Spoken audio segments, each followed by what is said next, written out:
좁은 문으로 들어가라. 멸망으로 인도하는 문은 크고 그 길이 넓어 그리로 들어가는 자가 많고 생명으로 인도하는 문은 좁고 길이 협착하여 찾는 자가 적음이라. 거짓 선지자들을 삼가라. 양의 옷을 입고 너희에게 나아오나 속에는 노략질하는 일이라. 그들의 열매로 그들을 알지니 가시나무에서 포도를 또는 엉겅퀴에서 무화과를 따겠느냐. 이와 같이 좋은 나무마다 아름다운 열매를 맺고 못된 나무가 나쁜 열매를 맺나니 좋은 나무가 나쁜 열매를 맺을 수 없고 못된 나무가 아름다운 열매를 맺을 수 없느니라. 아름다운 열매를 맺지 아니하는 나무마다 지켜 불에 던져지느니라. 이러므로 그들의 열매로 그들을 알리라.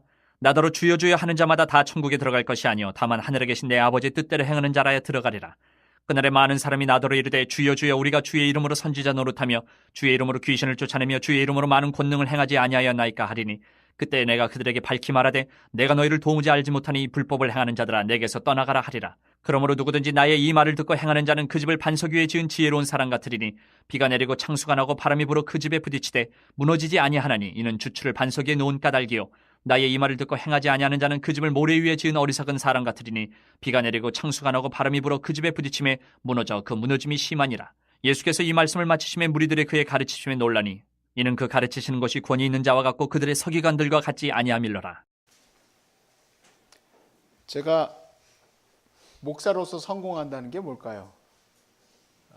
처음 신학 시작했을 때 저희 고모님, 우리 고모부도 그렇고 다 목회자이시니까 이제 그런 축복을 해주셨지만 그래 목회하면서 성공해라 얘기를 했는데 도대체 성공한다는 게 뭘까요? 거기다가 제가 세상적이라는 말을 붙인다는 게 좀 그렇지만 소위 말해서 큰 교회 목사가 돼서 사람들이 알아주고 그런 목사가 됐을지어도 온갖 나쁜 짓을 뒤에서 다 일삼고 아주 욕심꾸러기에다가 심지어는 사람들을 악의 길로 이끌어가는 그러한 인간이 된다면 성공한 사람이 아니지요. 네, 아니죠. 성공한 사람이 아닙니다. 그런데 이런 말을 하면은 에이, 그런 인간이 어디 있겠느냐 얘기를 하겠습니다. 근데 저는요 솔직히 그렇게 될 내 자신을 느껴요. 그래서 두려워요. 그런 것들이 저는 오히려 두렵습니다. 우리 환우들과 함께 지내다 보면 늘 제게 질문이 던져지는 게 있어요. 뭐냐면 하나님 나라에 갔을 때 주님이 우리에게 뭘 물어보시겠냐는 거예요. 주님이 여러분에게 몇 평짜리 살다가 왔니? 어떤 차 타고 왔니? 어느 학교 나왔니? 전혀 안 물어보십니다. 그 천국에서 내가 만날 사람들이 두려울 수도 있어요. 교회에서 권사로서 싸우고 집사로서 목사님을 힘들게 하고 분쟁 일으키고 어려움을 일으켜서 천국에서 그분들을 만나서 악수하면서 영원토록 함께 살 수 있을까요?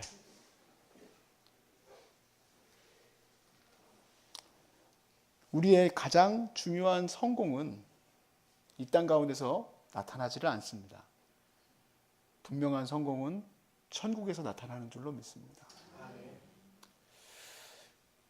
이렇게 모든 것을 멈춰보면 그것이 보이는데 멈추지 않으면 안 보여요. 멈추지 않고서는 왜냐하면 이게 워낙 그 길로 토니바퀴처럼 끊임없이 돌아가기 때문에 잘 안 보입니다. 내가 어떻게 망가지고 있는지도 잘 안 보이고 그냥 그 길로 그냥 고속도로 달리듯이 그냥 무조건 달려가요. 그리고 나중에 어떤 분도 그런 글을 썼더라고요. 이게 이제 50이 넘어서부터 그분은 좀 일찍 써놨습니다만 60이 넘어서라고 저는 생각을 하는데 그때까지는 이제 막 오르막길을 오르다가 50부터는 이제 내리막길을 내려온답니다. 그래서 그때 내리막길이 자기는 슬프고 힘들었대요. 50대부터 여자로서 힘들었는데 이제는 자기가 즐겁대요. 이유가 왜 그러냐면 자기의 지금까지 달려왔던 그 시간들을 다시 돌이켜볼 수 있는 시간을 이렇게도 오래 주시는구나 생각을 했다는 겁니다. 근데 하루하루 살아갔던 삶들이 후회가 되고 또 미안하고 죄송스럽고 그랬다는 거예요.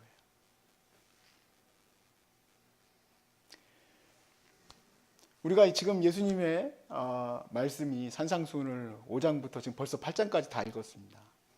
예수님의 가르침을 여러분과 함께 나누게 되면 꼭 여러분의 마음은 약간 생소하다, 두렵다, 내가 그렇게까지 나아갈 수 있을까? 정말 그런 마음들의 도전을 받으셨을 겁니다. 근데 그 가르침이 진정한 생명의 길인 줄로 믿습니다. 저는 그 가르침이 생명의 길이에요. 내 진정한 성공이 하늘나라에 있음을 우리가 붙들었으면 좋겠습니다. 주님이 나한테 이 목사, 너 이 땅 가운데서 몇 명이나 목회하다 왔냐? 사이즈가 몇 명이냐? 그럼 그걸 위해서 제가 최선을 다해서 살면 됩니다. 그런데 주님이 나에게 물으시는 것 이미 천국에 다 나와 있습니다. 내가 사랑하고 섬기고 아끼고 힘을 다해서 세워놨던 그들이 천국에서 저를 맞이하면서 아이고 목사님 수고 많으셨네요. 목사님 덕분에 잘 감당했습니다. 그때 잘 못했지만 잘했습니다. 그게 얼마나 기쁜 성공의 삶입니까? 우리 주님이 14절에 이렇게 얘기하시죠. 우리 같이 읽어봅시다. 시작. 생명으로 인도하는 문은 좁고 그 길이 협착하여 찾는 자가 적음이라. 아멘. 예수님의 가르침을 더 많이 쫓아가려면 참 쉽습니다. 사실은 어렵고 힘겨운 사람들을 위해서 최선을 다하시는 분들을 보면 저게 바로 주님이 기뻐하시는 삶이구나 쫓아가면 되는데, 제가 이 말씀을 준비하면서 갑자기 마음속에 굉장히 싫었던 마음이 하나 생각이 이게 들어왔습니다. 그건 뭐냐면 교회 성장하기예요. 왜 이렇게 그게 막 갑자기 마음속에 싫어졌는지 몰라요. 교회가 큰 것이 주님이 원하시는 게 아니라 한 사람 한 사람이 생명길로 가도록 인도하는 것이 필요한데 어떻게 이것을 경영적으로 가르치려고 할까? 15절 말씀에 이렇게 얘기를 하죠. 거짓 선지자들을 삼가라. 양의 옷을 입고 너에게 나오나 속에는 노략질하는 일이라. 여러분, 거짓 선지자의 특징이 뭡니까? 선지자라는 게 특징입니다. 거짓 선지자의 특징은 구별점을 찾아보기가 어려워요. 그런데 이 구별점을 찾아보기 어려운 거짓 선지자, 거짓 선생의 그 가르침은 16절부터 21절을 통해서 구별할 수 있다라고 얘기를 해주십니다. 제가 읽어보겠습니다. 그들의 열매로 그들을 알지니 가시나무에서 포도를 또는 엉겅퀴에서 무화과를 따겠느냐? 이와 같이 좋은 나무마다 아름다운 열매를 맺고 못된 나무가 나쁜 열매를 맺나니 좋은 나무가 나쁜 열매를 맺을 수 없고 못된 나무가 아름다운 열매를 맺을 수 없느니라. 아름다운 열매를 맺지 아니하는 나무마다 찍혀 불에 던져지느니라. 이러므로 그들의 열매로 그들을 알리라. 아멘. 누가 거짓 선지자입니까? 예수님 당시의 거짓 선지자는 당시 종교 지도자들입니다. 예레미야 시대 때도 거짓 선지자가 있었죠. 예레미야 시대 때 거짓 선지자들을 향해서 하나님이 말씀하시지만 내가 언제 그들에게 내 말을 전해준 적이 있느냐. 하나님의 말씀을 받은 적도 없는 그들이 오히려 양떼를 향해서 하나님의 말씀, 하나님의 가르침이라 하면서 그들에게 하나님은 포로로 잡혀가라고 하는데도 불구하고 그들은 오히려 예루살렘에 남아있게 하고 이집트의 친이집트적인 그런 성향을 갖게 하는 그러한 일들을 했습니다. 결국에는 이 나라가 패망하게 되는데, 그와 같이 예수님 당시의 거짓 선지자들도 예루살렘 성전에서 앉아서 그 모든 것을 틀어지고 주의 백성들을 잘못된 길로 인도하여서 패망으로 인도하여서 결국엔 이스라엘이 패망하고 말았죠. 성경에서 멸망에 가증한 것이 거룩한 곳에 선 것을 너희가 보거든 도망하라 했는데 성경학자들은 그게 누구네 저게 누구네 하지만 이거는 그냥 제너럴하게 볼 수 있는 겁니다. 바로 뭐냐면 하나님의 말씀이 선포되어지는 곳에서 하나님의 말씀이 아닌 거짓된 것이 우리 안에 들어오는 것을 우리가 막을 길이 없다는 거예요. 당대 최고 종교 지도자가 누구냐면 대제사장 안나스와 가야바입니다. 이 사람들은 돈을 주고 샀어요. 제사장직을. 그리고 그의 작당들이죠. 예수님은 그때 당시의 문제만 얘기하는 게 아니라 마태복음에서는 이제 오는 다음 세대들에 대해서도 이 부분에 대해서 경고를 하세요. 우리가 한번 찾아볼까요? 마태복음 24장 24절에서 33절. 24절에서 33절. 거짓 그리스도들과 거짓 선지자들이 일어나 큰 표적과 기사를 보여 할 수만 있으면 택하신 자들도 미혹하리라. 보라, 내가 너희에게 미리 말하였노라. 그러면 사람들이 너희에게 말하되, 보라, 그리스도가 광야에 있다 하여도 나가지 말고, 보라, 골방에 있다 하여도 믿지 말라. 번개가 동편에서 나서 저편까지 번쩍임같이 인자의 임함도 그러하리라. 죽음이 있는 곳에는 독수리들이 모일 것이니라. 그날 환난 후에 즉시 해가 두어지며 달이 빛을 내지 아니하며 별들이 하늘에서 떨어지며 하늘의 권능들이 흔들리리라. 그때 인자의 징조가 하늘에서 보이겠고, 그때 땅의 모든 족속들이 통곡하며 그들이 인자가 구름을 타고 능력과 큰 영광으로 오는 것을 보리라. 그가 큰 나팔 소리와 함께 천사들을 보내리니 그들이 그의 택하신 자들을 하늘 이 끝에서 저 끝까지 사방에서 모으리라. 자, 32절부터는 같이 읽겠습니다. 시작. 무화과 나무의 비유를 배우라. 그 가지가 연하여지고 잎사귀를 내면 여름이 가까운 줄을 아나니, 이와 같이 너희도 이 모든 일을 보거든 인자가 가까이 곧 문 앞에 이른 줄을 알라. 아멘. AD 70년에 이스라엘이 멸망했어요. 그런데 그 전에 주님이 말씀하시는 이 말씀은 이 온 땅을 향해서 말씀하고 계시죠. 온 땅의 이 끝에서부터 저 끝까지 주의 백성들을 모으리라 그랬습니다. 거기에 저와 여러분이 있는 줄로 믿습니다. 주님이 왜 불의 심판을 내리십니까? 왜 다 그들을 불로 심판하십니까? 이유는 주님이 잘 비유로 설명하셨어요. 열매가 없는 잎만 무성한 나무이기 때문에 그렇습니다. 딸 열매가 없기 때문에 그 나무 가지들을 불태워 없애버리시는 거예요. 여러분, 소돔과 고모라가 왜 멸망했습니까? 소돔과 고모라가 멸망한 것은 그곳에서 의인을 찾을 수가 없었기 때문이에요. 이스라엘이 왜 포로로 잡혀갔습니까? 하나님 말씀 가운데 서 있지 못했고 그들에게서는 열매를 거둘 수가 없었다. 선지자들은 그들이 비록 돌감람나무였지만 좋은 열매 맺기를 바라신 거예요. 좋은 포도 열매를 맺기를 바라신 거예요. 근데 볼 수가 없었어요. 예수님 당시에 이스라엘은 왜 이제 완전히 멸망하고 맙니까? 주님 말씀대로 그들은 잎만 무성한 무화과 나무였기 때문에 그렇습니다. 세상이 이렇게 어두워져 가고 교회가 위기다 뭐다 난리를 치는 말이 있습니다. 근데 그와 함께 아이러니한 것은 뭐냐면 말씀이 얼마나 많이 전해지는가. 이곳저곳에서 말씀에 최고봉인 사람들의 말씀이 얼마나 많이 전해지는가. 그러나 진정으로 우리 삶에서는 열매를 왜 이렇게 찾아보기가 힘든가.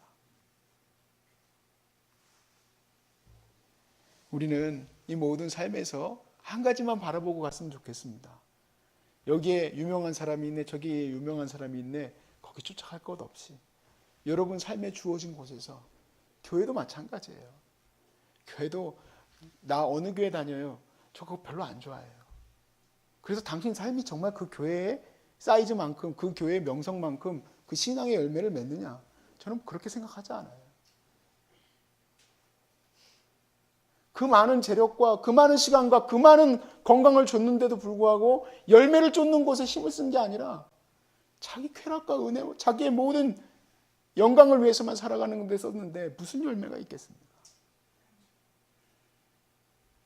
가까운 교회 가도 돼요. 자기 집에 제일 가까운 교회. 새벽 예배 드리고 열심히 기도하고. 제일 좋은 것은 내가 열심히 주의 말씀 안에 설 수 있도록 주님 앞에서 내가 무릎 꿇고 하나님 앞에 나가는 것이 더 중요합니다. 그래서 우리에게 주신 이 삶이 온전한 열매를 맺을 수 있었으면 좋겠습니다. 말씀 안에 거하고 그 말씀에 순종하는 것이 가장 중요하지 않겠습니까? 목사로서 살아가면서 제일 중요한 거, 저는 지금 와서도 깨닫고 알게 되는 것은 우리 봉사자들 보면 더 그래요. 저분들은 뭐가 부족하길래 열심히 이렇게 올라와서 아무 수입도 없고 아무 보수도 없는 이곳에 와서 이렇게 청소하고, 그것도 거기다 잠도 주무시고 또 가시고 어떻게 그렇게 할 수 있습니까? 저는 늘 그걸 보면 와, 나는 정말 주님 나라에서 얼마나 부끄러울까를 늘 생각을 해요.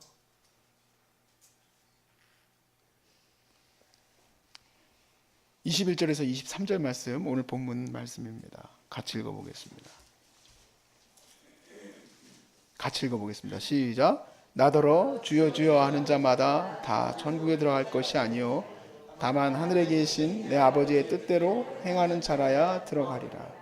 그날에 많은 사람이 나더러 이르되 주여 주여 우리가 주의 이름으로 선지자 노릇하며 주의 이름으로 귀신을 쫓아내며 주의 이름으로 많은 권능을 행하지 아니하였나이까 하리니 그때 내가 그들에게 밝히 말하되 내가 너희를 도무지 알지 못하니 불법을 행하는 자들아 내게서 떠나가라 하리라.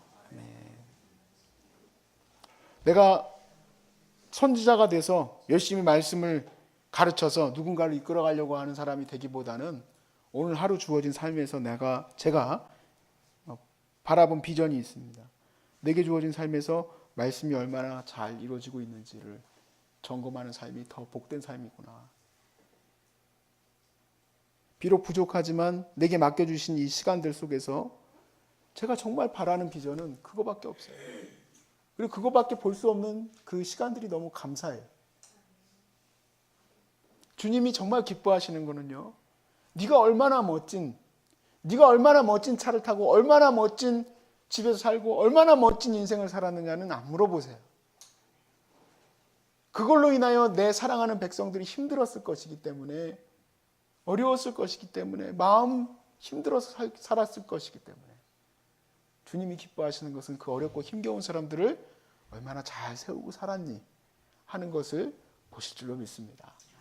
그렇게 우리 함께 그 마음을 가지시고 이 좁은 문으로 가기를 힘쓰시길 바라고, 이 좁은 문에서 주님이 말씀하시는 그 명령을 따라서 우리는 주님의 양이니까 그 문으로 온전히 들어가실 수 있기를 주의 이름으로 축복합니다.